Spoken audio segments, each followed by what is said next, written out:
Hello everyone and welcome to Electrical Engineering and Control Theory tutorials. In this tutorial we explain the concept of electrical impedance. First of all, we will precisely define what is the electrical impedance, and then we will derive the expressions for the complex electrical impedance of the resistor, capacitor and inductor electrical components. So let's immediately start. Over here you can see a block diagram. EC represents an electrical component, which can be inductor, resistor, capacitor, or it can also be an electrical circuit.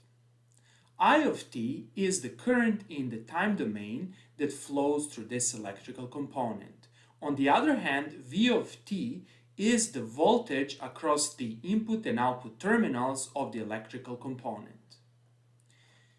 The goal over here is to transform this circuit in the complex Laplace domain. That is, from this time domain description of the circuit, we obtain the complex Laplace as domain representation of the circuit. Z of S is the electrical impedance that we want to derive. I of S is the Laplace transform of the time domain current signal, and V of S is the Laplace transform of the time domain voltage signal V of t. Let us now mathematically write everything what we said so far. First of all, we said that I of S is the Laplace transform of the time domain signal I of t. We can write it like this.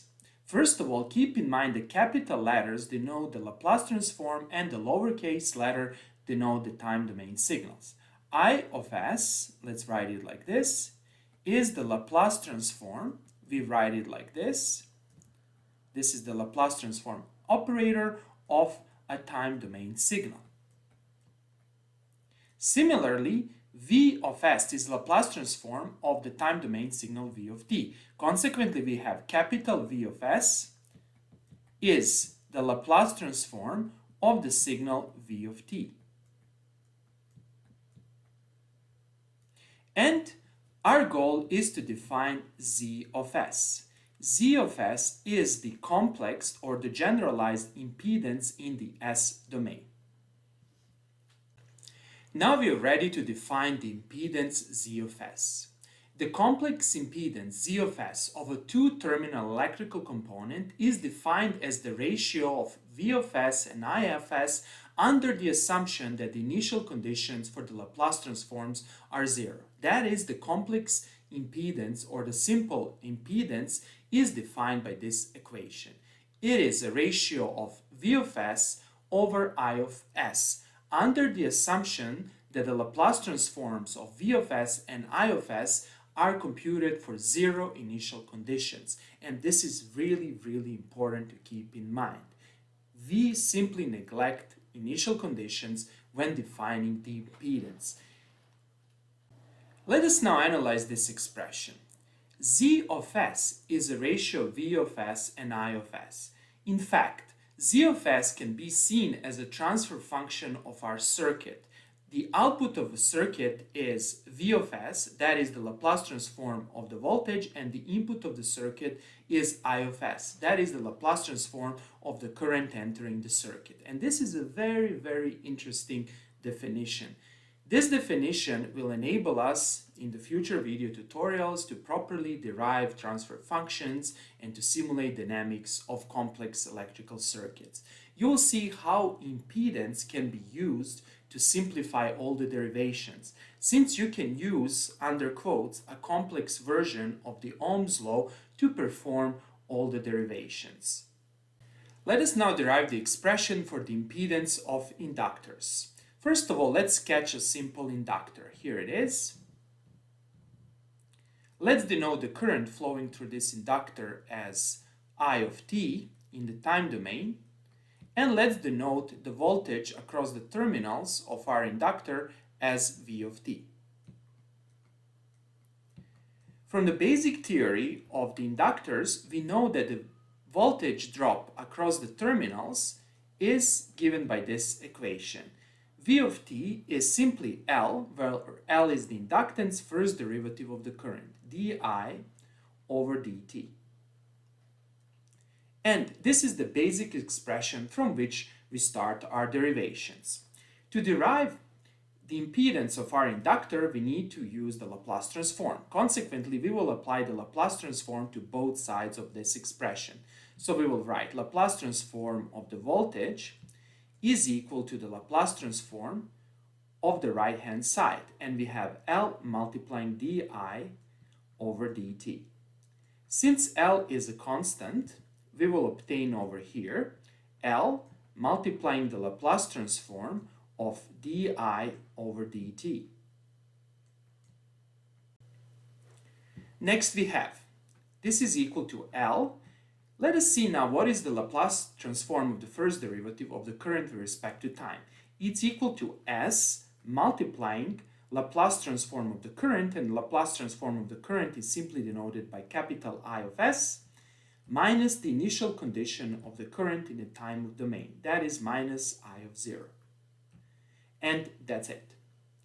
Now, if you remember the definition of the impedance, we simply neglect the initial conditions, that is, this term is set to 0. Consequently, we have L multiplying S I of S.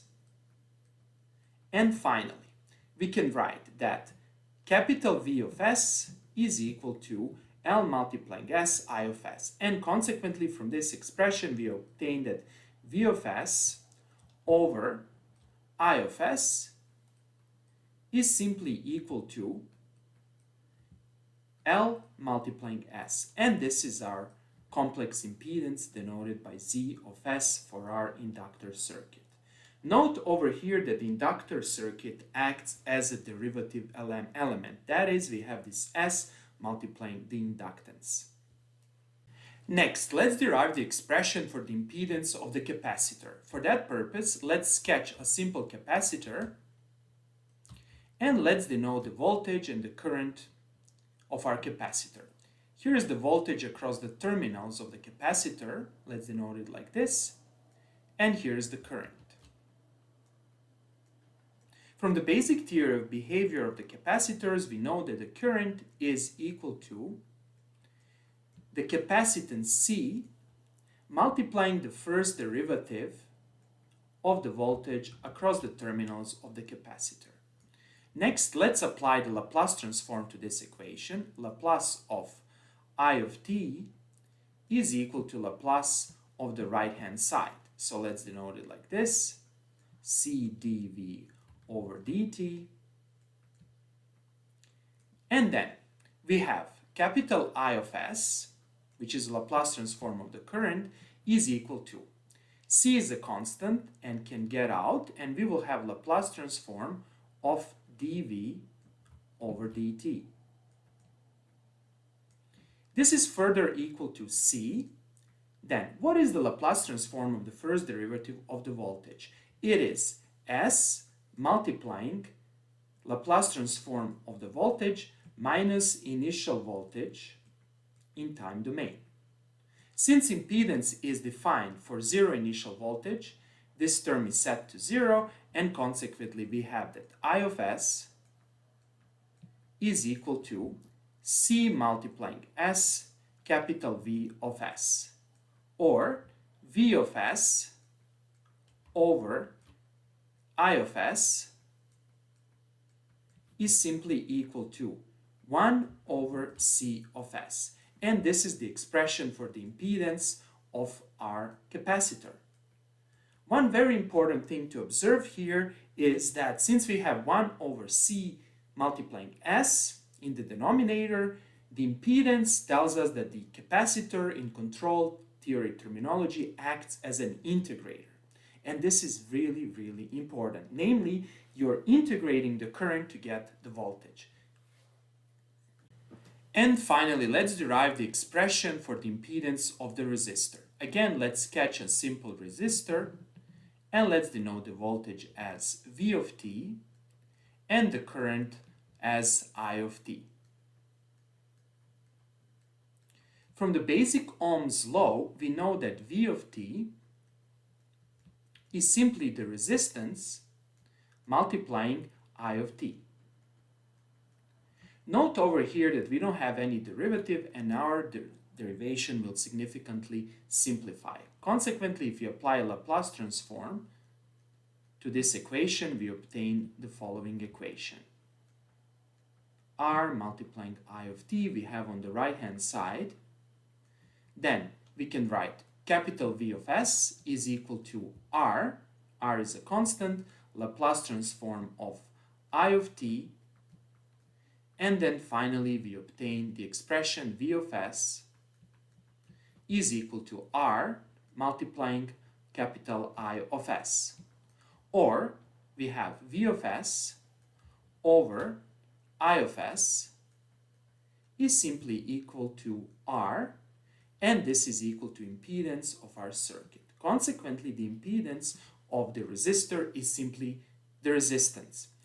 Note that this is not a complex number, this is a real number. From the control theory perspective, the simple resistor acts as a proportional element. And that's it, simple as that. Okay, that's all for today, and thanks for watching.